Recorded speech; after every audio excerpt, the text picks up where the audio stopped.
Breaking news. Ladies and gentlemen, My Hero Academia chapter 267. And let's dive right into the meat and potatoes of this chapter, because what else are we even here to discuss about other than the hot takes for chapter 267? Dabi v. HAWKS. Mirko versus the high-end Nomu. We have a lot to unpack, and I can't even begin to tell you how much of an order I don't have in for how this is gonna go. But let's go ahead and dive right in. Before we get into that, go plus ultra and smash that subscribe button. Let me know you rock with the content that I put out here on this channel. And without further ado, let's get into the review. Now, Dabi and HAWKS. Where does their relationship begin?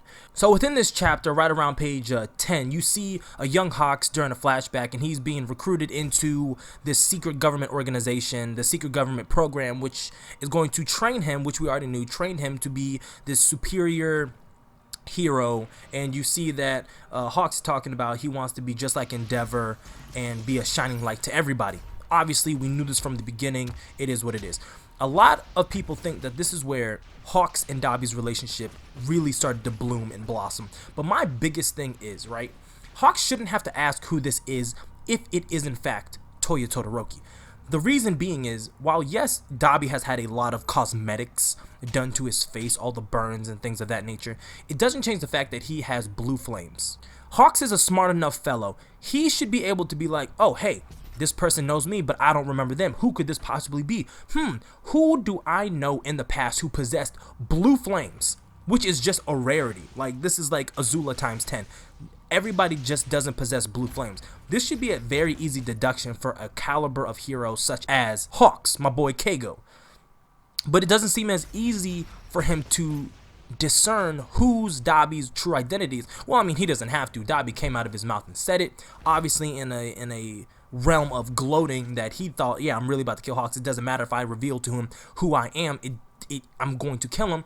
But that's when you have Tokoyami coming in like a radiant angel and basically saving HAWKS in this crucial moment.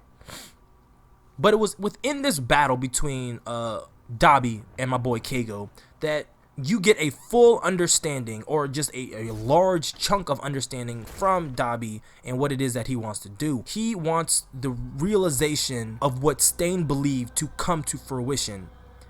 And that's really what he's doing. He doesn't really care about the League. He doesn't care about Shigaraki. He never gave a crap about any of that. He wants Stain's vision to be a reality.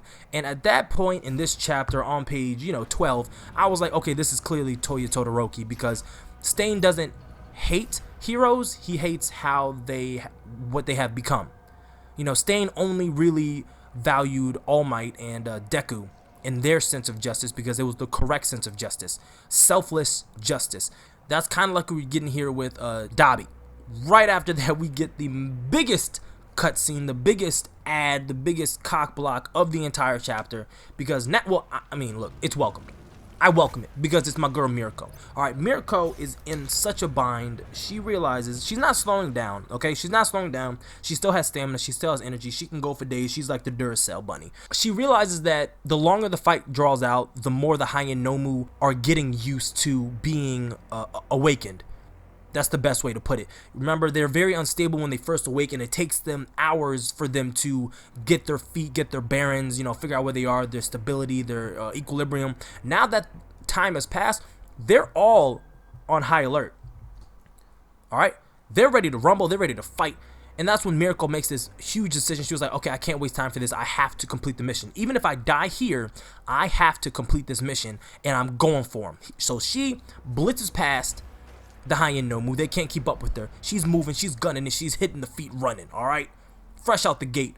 She gets to where the doctor is, down this long, narrow tunnel, and she gets hit by one of the Nomu with the little tentacle thingies on top of his head. Smacks her. Goes right through her leg. Shin, ruptured, probably Achilles, all that, torn. It's out. It's over.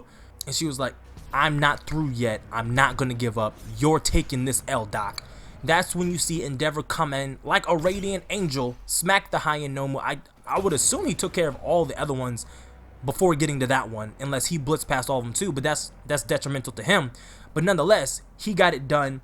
Mirko's there, and that's when you get the very last panel of her just about to drop the hammer on the doctor. But what I believe is happening is that they're going to need the Doctor alive in order to reverse certain things that are done to the High-End Nomu, the ones that they didn't kill, see if the process is reversible, see what is All For One's plan, where is Shigaraki. Well, I mean, Shigaraki is right there, you don't need to ask. They need to kill Shigaraki, just kill him outright, but keep the Doctor alive to see if things are reversible.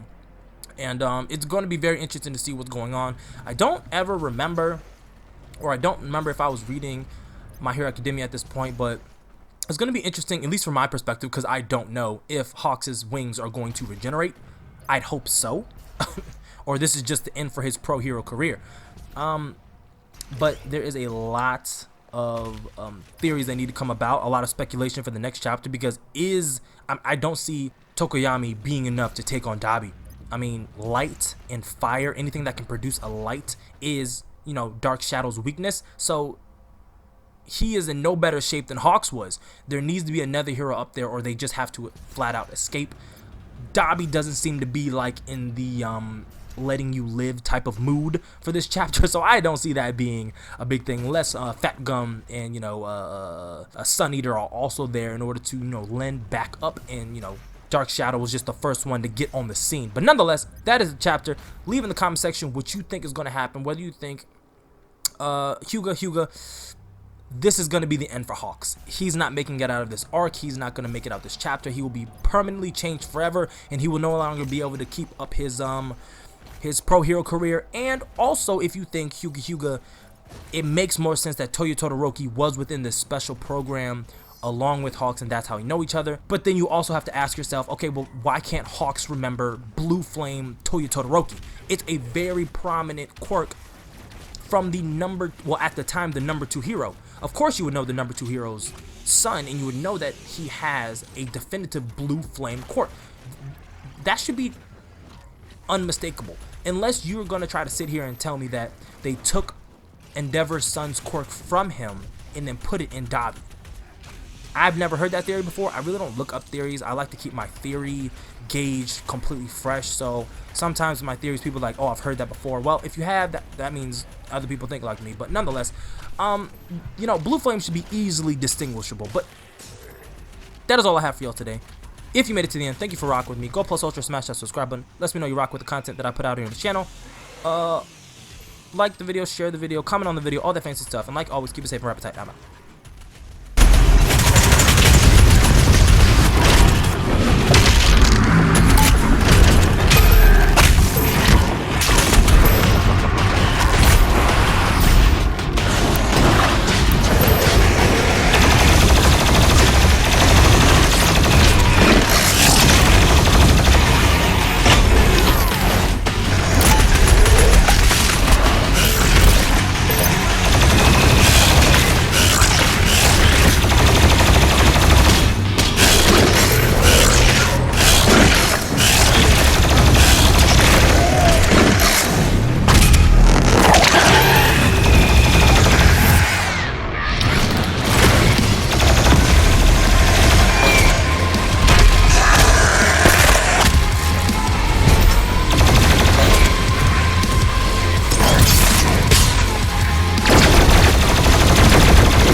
can now find the remaining Hell Priests by activating your celestial locator.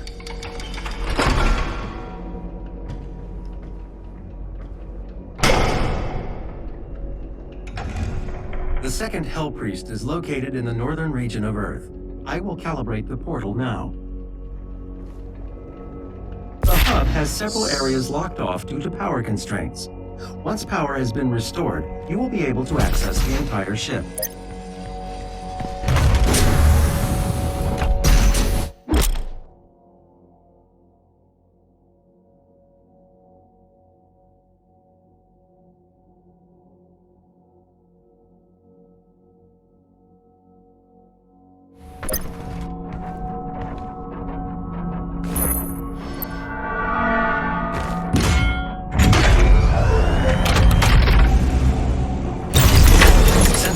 Levels rising, re-establishing power to core and supplementary systems.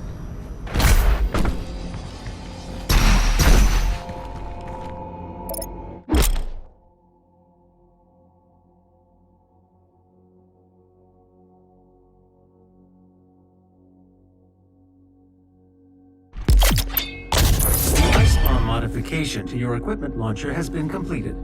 Once fired, the bomb will douse nearby enemies in freezing gases. You'll have to manually toggle the launcher to fire either ice bombs or frag grenades.